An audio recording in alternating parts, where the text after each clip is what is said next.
Welcome to eagle media works. ప్రపంచంలో అంతుచిక్కని రహస్యాలు ఎన్నో ఉన్నాయి. కేవలం ఈజిప్ట్ పిరమిడ్లు, బర్ముడా ట్రయాంగిల్ వంటివే కాకుండా ఇంకా చాలా రహస్యాలు ఇప్పటికీ మిస్టరీగానే మిగిలిపోయాయి. వాటిలో ఒకటి మన ఇండియాలోనే ఉంది. అదే కైలాస ఆలయం.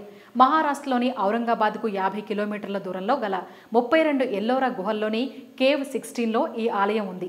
రాళ్లు, సిమెంట్ వంటివి ఏవి ఉపయోగించకుండా కేవలం రాతి కొండను ఆలయంగా మలచడం దీని ప్రత్యేకం. పైగా దీన్ని కొండ దిగువ భాగం నుంచి కాకుండా పై భాగం నుంచి కిందకి చెక్కుకుంటూ వెళ్లడం మరో అద్భుతం. అయితే ఈ ఆలయాన్ని ఎవరు నిర్మించారనేది ఇప్పటికీ రహస్యమే.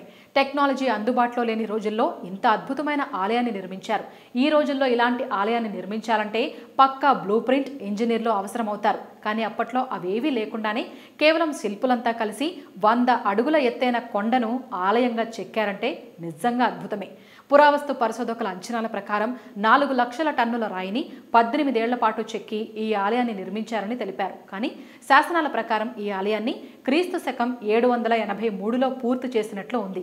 ఇందులోని విగ్రహాలను పరిశీలించగా దాదాపు 600వ సంవత్సరంలో నిర్మాణం ప్రారంభించినట్లు తెలుస్తోంది. అంటే దీని నిర్మాణానికి 150 ఏళ్లు పట్టినట్లు సమాచారం. ఈ ఆలయాన్ని నాశనం చేసేందుకు ఔరంగజేబు తన సైన్యాన్ని పంపాడని, వారంతా 3 ఏళ్లు కష్టపడి కేవలం 5% మాత్రమే నాశనం చేయగలిగారని చెబుతుంటారు. ఈ ఆలయానికి వెళితే ఆ ఆనవాళ్లు స్పష్టంగా కనిపిస్తాయి. 3 అంతస్తుల ఎత్తు ఉండే ఒకే రాయిని తొలగిస్తూ అంత భారీ నిర్మాణం చేపట్టారంటే చాలా అద్భుతం అనిపిస్తుంది. ఆలయ గోడలపై రామాయణం, భాగవతం, మహాభారత గాథలను శిల్పాలుగా మరిచారు. ఆలయ ఆవరణలోని స్తంభం, దాని భాగంలోని సింహాలు, గ్రహాల శిల్పాలు ఆకట్టుకుంటాయి. ఇప్పటి వరకు అంతా ఈ ఆలయ నిర్మాణమే పెద్ద మిస్టరీగా భావించారు. కానీ దీని కింద మరో మిస్టరీ దాగి ఉంది. అదే అండర్ గ్రౌండ్ సిటీ. దీని నిర్మాణాన్ని పరిశీలిస్తే దీన్ని నిర్మించడం మనుషుల వల్ల కాదని తెలుస్తోంది. ఆలయంలోని చెక్కిన 2 అడుగుల సొరంగంలోకి మనిషి వెళ్లడం అసాధ్యం అనిపిస్తుంది. అలాగే ఆలయం దిగువన గుండ్రని రంధ్రాలు సైతం ఎంతో లోతుగా ఉన్నాయి.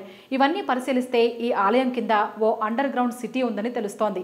ఈ చిన్నని గుహల నుంచి కిందికి వెళ్లాలంటే అతి చిన్న మనుషులు లేదా పిల్లల వల్లే సాధ్యం. ఈ నేపథ్యంలో 1000 ఏళ్ల కిందట ఏలియన్స్ ఇక్కడ సంచరించాయా అనే అనుమానాలు కూడా వ్యక్తమవుతున్నాయి. అలాగే ఆ ఆలయం మీద ఉన్న కొన్ని శిల్పాల్లో చిన్న చిన్న ఆకారాల్లో ఉన్న రూపాలను చూస్తే అది నిజమే అనిపిస్తుంది. ఆలయంలో ఉన్న శివలింగంపై పోసే నీళ్లు ఎక్కడికి వెళతాయో తెలియదు. అవి ఆ కింద ఉన్న అండర్ గ్రౌండ్ సిటీలోకి వెళతాయనే సందేహాలున్నాయి.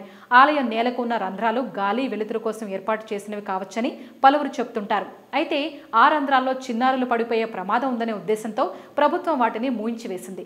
మనుషులు వెళ్లడానికి వీలు లేని ఆ గుహల్లోకి డ్రోన్లను పంపినట్లయితే మరిన్ని విషయాలను తెలుసుకోవచ్చు. అయితే ప్రభుత్వం ఇందుకు సిద్ధంగా లేదు.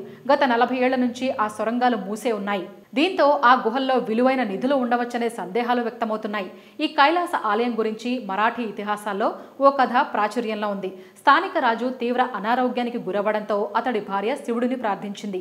ఈ సందర్భంగా రాజు పూర్తిగా ఆరోగ్యవంతంగా కోలుకుంటే ఆలయాన్ని కట్టిస్తానని తెలిపింది.